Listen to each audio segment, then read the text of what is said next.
Ce qui se passe aujourd'hui à nos frontières orientales n'est pas un simple rendez-vous diplomatique, ni un protocole pour des photos officielles.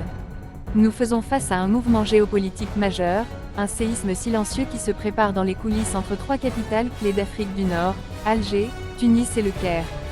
La question que tout Algérien devrait se poser dès maintenant, assistons-nous au début de la résolution du cauchemar libyen, ou quelqu'un prépare-t-il à rallumer la mèche contre les pays voisins? Écoutez bien, car ce que je vais révéler est une lecture entre les lignes, derrière les communiqués officiels lissés. Tout a commencé à Tunis, lors d'une réunion trilatérale de haut niveau, les ministres des Affaires étrangères d'Algérie, de Tunisie et d'Égypte, accompagnés de l'envoyé de l'ONU. Sur le papier, ça semble classique, non. Mais le timing est la clé. Pourquoi maintenant? Et pourquoi ce format trilatéral si tendu? Entrons dans le cœur du sujet. Le communiqué final de Tunis n'était pas de la simple formalité, c'était une feuille de route imposée par les pays voisins. Le ton a changé. Fini les nous espérons, place ça, il faut, et c'est nécessaire. La première alerte, la solution dépasse la sécurité et la politique, elle doit s'attaquer aux racines économiques et sociales. En clair, le voisinage a compris que la corruption et la mauvaise répartition des richesses en Libye alimentent la guerre, et que toutes les solutions cosmétiques ont échoué. Le point le plus délicat, la mention de « la pleine souveraineté libyenne ». Une phrase que l'on entend souvent, mais ici, son contexte est inquiétant pour certains acteurs. Les trois ministres, avec un fort soutien algérien, ont tracé une ligne rouge, pas de tutelle internationale, pas d'ingérence étrangère, la solution doit rester libyenne. Croyez-vous que l'Occident laissera passer cela sans réagir? Absolument pas. C'est une déclaration de confrontation diplomatique, la sécurité de la Libye et leur sécurité régionale, et ils ne laisseront personne jouer avec le feu dans leur arrière-cour. Le communiqué a également insisté sur le départ des mercenaires et combattants étrangers. C'est le point crucial. Algérie, Égypte et Tunisie savent que des milliers de mercenaires ne menacent pas seulement la Libye, mais toute la région du Sahel et du désert. En Algérie, nous comprenons parfaitement les risques d'une instabilité dans le sud. Ici, on ne parle plus de diplomatie, c'est une question de sécurité nationale et existentielle. Les ministres n'ont pas demandé leur départ, ils ont exigé un retrait, c'est un avertissement clair, pour l'ami comme pour l'ennemi. Puis, le coup de théâtre, l'appel à des élections présidentielles et législatives simultanées. Pourquoi simultanées? Parce que certains acteurs libyens cherchent à retarder le processus, à manipuler les élections pour rester au pouvoir. Les pays voisins ferment cette porte, des élections complètes doivent mettre fin à la division et unifier les institutions. Fini le temps des transitions sans fin. Mais voici le twist, la réaction libyenne. La capitale, Tripoli, a explosé. Le ministère des Affaires étrangères de l'Union nationale libyenne a publié un communiqué très sévère, rejetant en bloc la réunion de Tunis. Prétexte officiel, la souveraineté. Comment tenir une réunion sur la Libye sans la Libye? Tripoli considère l'événement comme une violation et une humiliation.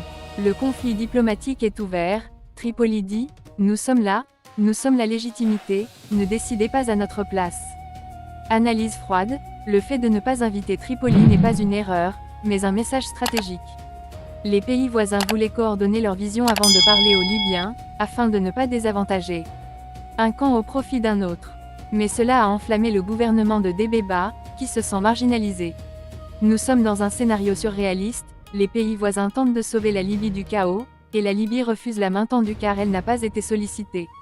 Alger, avec sa diplomatie et son poids stratégique, cherche un équilibre, mais la sécurité nationale ne connaît pas de compromis. Lorsque les ministres d'Algérie, d'Égypte et de Tunisie se rencontrent, cela signifie que le danger est proche et que l'attentisme n'est plus une option. Le communiqué a également évoqué l'intégration économique. L'idée, lier les intérêts libyens à ceux des voisins pour garantir la stabilité.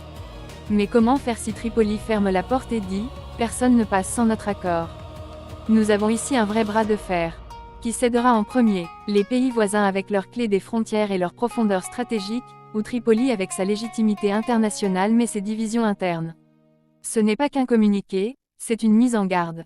Si cet axe échoue, la Libye restera un trou noir, avec armes et mercenaires aux frontières, ce que l'Algérie ne tolérera jamais. L'armée surveille, la diplomatie bouge vite, mais certains profitent du statu quo. La présence de l'envoyé de l'ONU légitime la réunion, mais elle alimente la colère de Tripoli, qui voit une conspiration internationale avec les voisins.